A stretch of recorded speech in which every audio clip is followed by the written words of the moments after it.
اللہ ہی اللہ کیا کرو، دکھ نہ کسی کو دیا کرو، جو دنیا کا مالک ہے نام اسی کا لیا کرو۔ اعوذ باللہ من الشیطان الرجیم، بسم اللہ الرحمن الرحیم۔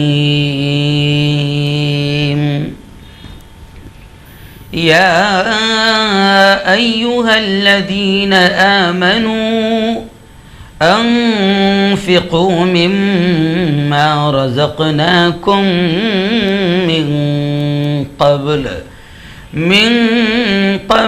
ان یأتی یوم لا بیع فیہ ولا خلة ولا شفاعة والکافرون هم الظالمون۔ صدق اللہ العظیم۔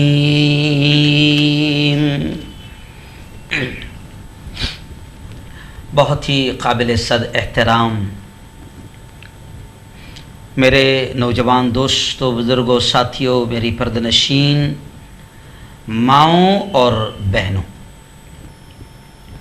چلیے آئیے آج پیغام رمضان کے اس پاکیزہ، اس مقدس سلسلے میں زکوٰۃ کس پر فرض ہے اور کب فرض ہے، زکوٰۃ کس پر فرض ہے اور کب فرض ہے، تھوڑا سا آج اس پر بات کر لیتے ہیں۔ جی ہاں، پہلی چیز تو میں آپ کو بتا دوں کہ زکوٰۃ، جیسے 2 دن سے میں آپ کو لگاتار بتا رہا ہوں کہ زکوٰۃ کے دینے کے فائدے کیا ہے، نہ دینے کے نقصان کیا ہے۔ پہلے دن میں نے آپ کو بتایا کہ زکوٰۃ فرض ہے، سنت یا نفل نہیں، تو ایسے ہی آج میں آپ کو بتا دوں کہ زکوٰۃ خدا کا حق بھی ہے اور اس کے بندوں کا حق بھی ہے۔ جی ہاں، اور زکوٰۃ کے معنی کیا ہوتے ہیں؟ زکوٰۃ کے جو عربی لفظ ہے زکوٰۃ کے معنی ہوتے ہیں زکا یزکی، پاک کرنا۔ تو علماء نے لکھا ہے کہ زکوٰۃ جو ہے وہ مال کو پاک کر دیتا ہے۔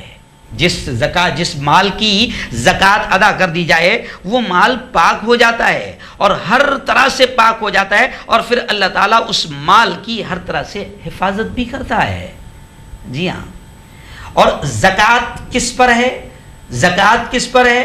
تو جناب جو شخص عاقل ہو، عقل مند، یعنی پاگل پر زکوٰۃ نہیں، بالغ ہو، جی ہاں ایڈلٹ جسے ہم کہیں گے، نابالغ چھوٹے بچے پر زکوٰۃ فرض نہیں ہے نا، تو عاقل اور بالغ مسلمان پر زکوٰۃ فرض ہے۔ اور وہ بھی کون سا مسلمان؟ جو عاقل بھی ہو، بالغ بھی ہو اور صاحب نصاب بھی ہو، صاحب نصاب بھی ہو۔ تو اب صاحب نصاب کسے کہتے ہیں، یعنی کس شخص پر زکوٰۃ واجب ہوں گی؟ تو بالکل سادہ مسئلہ علماء نے بیان کیا ہے کہ جس شخص کے پاس ضرورت سے زیادہ 52.5 تولہ چاندی یا 7.5 تولہ سونا، اگر اتنا کسی کے پاس ضرورت سے زائد کسی بھی شکل میں مال ہو، چاہے وہ سونا چاندی ہو یا اتنی قیمت کا، جیسے 52.5 تولہ چاندی جتنے کی آج کے زمانے میں آتی ہے، 40-45 ہزار 50 ہزار کی جتنے کی بھی آتی ہوگی، تو جس کے بھی پاس ضرورت سے زیادہ اتنا سامان ہو، اتنا مال ہو، کسی بھی شکل میں ہو، چاہے وہ پلاٹ کی شکل میں ہو یا نوٹوں کی شکل میں ہو یا سکے کی شکل میں ہو یا سونے چاندی کی شکل میں ہو، ضرورت سے زیادہ جس کے پاس 52.5 تولہ چاندی یا 7.5 تولہ سونے سے زیادہ اگر کسی کے پاس میں مال ہے تو پھر جناب اس پر زکوٰۃ واجب ہو جائے گی، اور پھر اسے اس مال کا 40واں حصہ نکالنا ہوگا۔ عقل مند ہونا ضروری ہے۔ فرض کس پر ہے؟ عقل مند ہونا ضروری ہے۔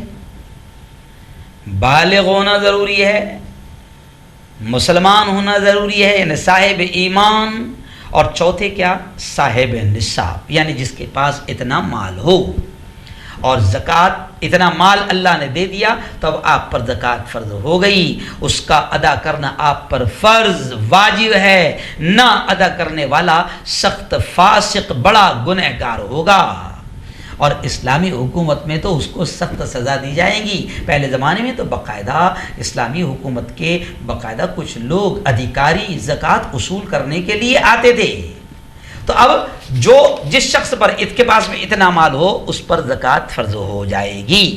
جی ہاں، اور زکوٰۃ ادا کرنے کے لیے نیت بھی ضروری ہے۔ جو مال وہ زکوٰۃ کی دے رہا ہے تو وہ زکوٰۃ کی نیت سے دے، خرچ کرے تو ہی زکوٰۃ ہوگی، ایسا اٹھا کر یوں ہی دے دیا تو زکوٰۃ نہیں ہوگی۔ جی ہاں، بغیر نیت کے پورا مال بھی خرچ کر دیا تو زکوٰۃ ادا نہیں ہوگی۔ اگر اچھے کام پر خرچ کیا ہے تو اس کا ثواب اسے ضرور ملے گا، لیکن زکوٰۃ ادا کرنے کے لیے نیت کا ہونا بھی ضروری ہے۔ چلیے آئیے بس آخری بات آپ کو بتا دوں کہ کن چیزوں پر زکوٰۃ فرض ہے۔ تو دو چیزیں ہیں جن پر زکوٰۃ فرض ہے، وہ چیزیں جن پر زکوٰۃ فرض ہے وہ 6 قسم کی چیزیں ہیں۔ 6 قسم کی چیزیں ہیں، سونا چاندی اور ان کی بنی ہوئی تمام چیزیں ہیں، چاہے وہ زیورات ہو، برتن ہو، سکے ہو۔ دوسرے، ہر قسم کا مال تجارت، جتنی بھی تجارت کی چیزیں ہیں ان پر زکوٰۃ ضروری ہے۔ نقد روپے کی شکل میں اگر ہے، خواہ روپے کی شکل میں ہو یا note, pound, dollar, saving certificate, bond, سرکاری جتنی بھی چیزیں ہیں، زمین، پلاٹ ہے نا، اس پر بھی زکوٰۃ فرض ہے۔ زمین کی پیداوار، غلہ، پھل، ترکاری، ان پر بھی زکوٰۃ فرض ہے۔ مویشی جیسے بھیڑ، گائے، بیل، بکری، اونٹ، گھوڑے، جو بھی تجارت کی غرض سے پالے جائیں یا نسل بڑھانے یا دودھ حاصل کرنے کی غرض سے، تو ان میں بھی جو تجارت کی نیت سے ان میں بھی زکوٰۃ واجب ہوگی۔ اب ان کا الگ الگ بیان ہے کہ ان میں کس میں کتنی چیزیں ہوگی، لیکن آج میں نے آپ کو اتنا بتا دیا کہ زکوٰۃ کس پر فرض ہے اور کب فرض ہے۔ اللہ ہم سب کو زکوٰۃ دینے والا بنائے، اور ہاتھ پھیلانے، بھیک مانگنے اور سوال کرنے سے اللہ ہم سب کی حفاظت فرمائے، آمین۔